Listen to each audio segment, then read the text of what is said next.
Well, it's interesting, you know, often I'm asked, you know, like, and how did you become a Buddhist, you know? And I always say, well, I became a Buddhist because I hated my husband. So my situation was that in the second marriage, I actually talk about this in When Things Fall Apart.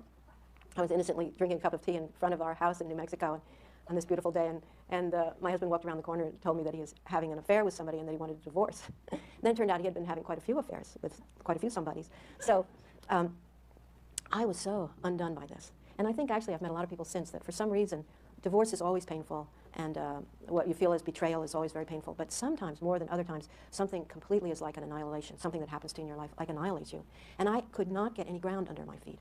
And I felt so much anger and so much terror at my anger. And all of this was very unfamiliar to me.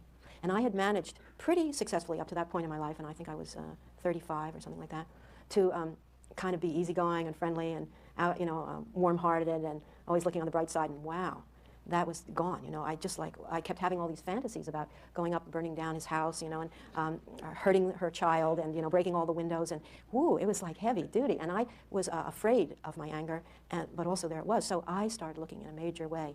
Really, I was looking to try to find some ground. And but there was something in me that felt like this was important, that this was that there was nothing I could do to entertain myself out of this feeling. It was such a total annihilation, so totally devastating that, you know, going to the movies, smoking a joint, nothing worked, you know. Everything just seemed to heighten the sense of groundlessness and the fear. So, so I started looking in different therapies, different spiritual disciplines, and I dabbled in lots of stuff there for a while. And then, one day, I was given an article, and it happened to be by Chogyam Trungpa Rinpoche, who ultimately became my teacher. And this article was called Working with Negativity. It's now actually, in an edited form, a chapter in the book, The Myth of Freedom, by Chogyam Trungpa. It's called Working with Negativity, and in that, he said, there is nothing wrong with negativity per se. He says it's actually a powerful energy, it's actually very juicy and creative, it can wake you up. He said the problem is negative negativity, which is like all the spin-off from negativity, blaming the other person or blaming yourself, or the endless spin-off. But what he was saying was that the energy itself there's nothing wrong with that. In fact, it's helpful. And I always say, I don't understand why that made such an impression on me, because I've been trying to understand that article ever since. I read it over and over and over, and it's still difficult to understand.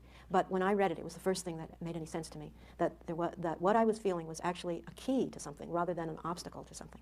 And so from that, I got involved in Buddhism, initially not with Trungpa Rinpoche, but very soon afterward, a year later, actually, I became a nun, believe it or not. I was a fast mover. I did everything like this, you know. And then right after that, I became Trungpa Rinpoche's student.